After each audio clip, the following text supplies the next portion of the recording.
The Vespucci Job remix, a new game mode added to the game which is kind of different but sort of the same. The principle of the game mode has still remained the same. You are a runner and there's 3 cops after you trying to stop you. You have 5 minutes to get to 15 checkpoints and hey presto, if you win you'll get some money. As much as the premise of the game mode itself hasn't changed, the vehicles that you use do change up depending on what map you are using. In map 1 you are using a Sultan, map 2 you are using a Beater Dukes, map 3 you're using a JB700, map 4 you are using a Ellie, in map 5 you're using a Manchas, in map 6 you're using a Gauntlet Hellfire, and for some reason in map 7 you're using a Cerberus.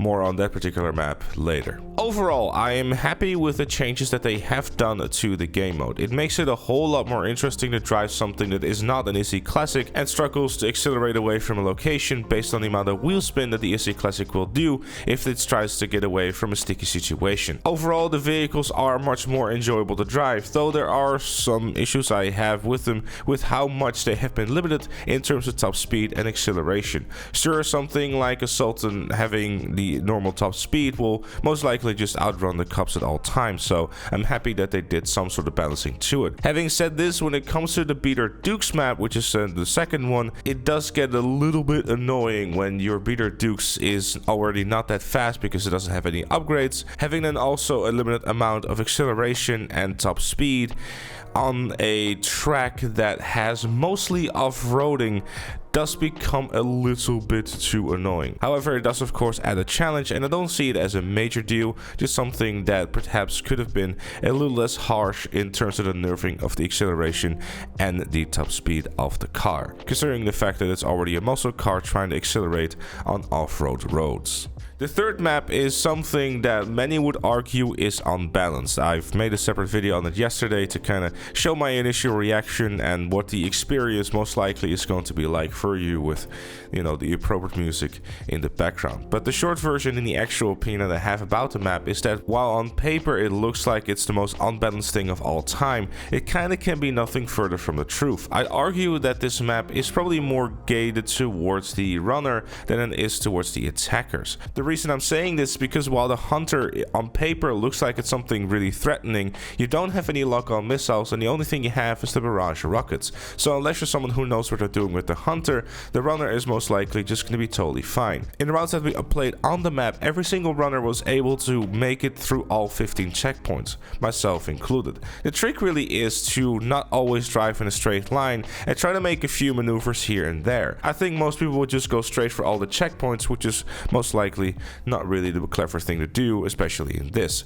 It also helps that during the map 3, every time you get killed, you don't lose time, whereas if you were to respawn, you lose 20 seconds. Bit of a loophole, and it makes dying in that map beneficial rather than detrimental to your victory run. The fourth map, however, I'd argue is probably the second worst one of them all. The reason why is because you're driving the alley.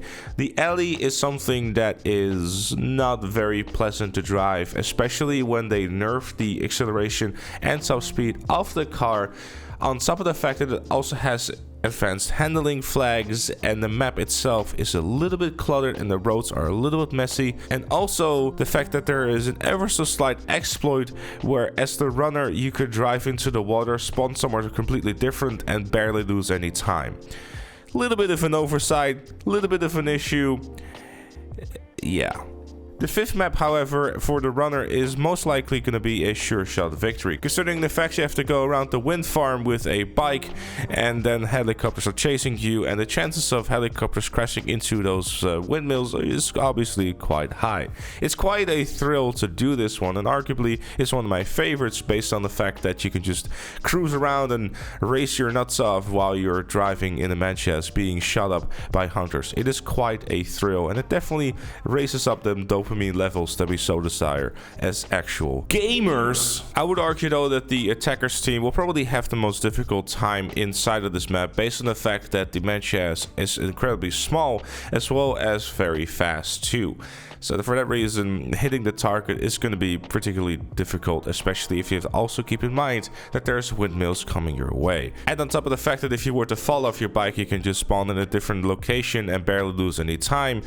And hey presto, you got yourself another another recipe for something that is a little bit on the unbalanced side. But from a balance point of view, with this type of scenario, the third map is going to be a little bit more balanced for both sides versus this one. But overall, a pretty decent map. The sixth one, I don't really have much to say about it, to be honest with you. It's a Gauntlet Hellfire, so it's a pretty heavy car. So if a cop car managed to actually ram you, the chances of them spinning you out is relatively low. Having said this though, the Gauntlet Hellfire doesn't exactly scream massive acceleration and cornering ability, so you're gonna have to pick your fights pretty well. If you get stuck with this one, you're probably gonna have to respawn regardless, so keep that one in mind. And then the seventh and the final one, I want to say very little about, because having to use the Cerberus while Dominators are ramming you is something that is quite frankly annoying, because the Cerberus, for some reason, for the size of the truck that it is as light as a feather, and even the slightest bump will just send you to the other side of the map. So for that reason, I would avoid this one, to be honest with you. I didn't even bother playing a second round, and after like 2 or 3 minutes within the round, I was like, yeah, I'm kind of done with this. I don't particularly feel like finishing the round either. The main issue with this map, honestly, is the Cerberus itself and the fact how light it is. It's a truck, and yeah, it's just not really it, which is fine. You know, you can't have 7 maps that are all perfect, but overall I'm very satisfied with how the game mode has turned out. The new take on the game mode that was already fun to play, but then now improved with a different version, makes me question why they didn't just bother to update the existing maps with the different vehicles. But I guess this was easier in terms of development, which is totally fine. So go ahead, check it out for yourself. I'd highly encourage you to do so.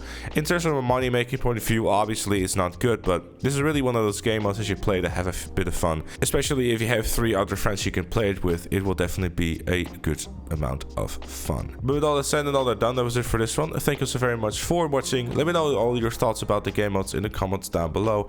Leave a like if you enjoyed, subscribe for more, and if you really like what you see on the channel, make sure to become a member like Chloe, Robert, Mab and Dakota, and Shapeshift Gaming. Thank you again for watching, and I'll see you all later.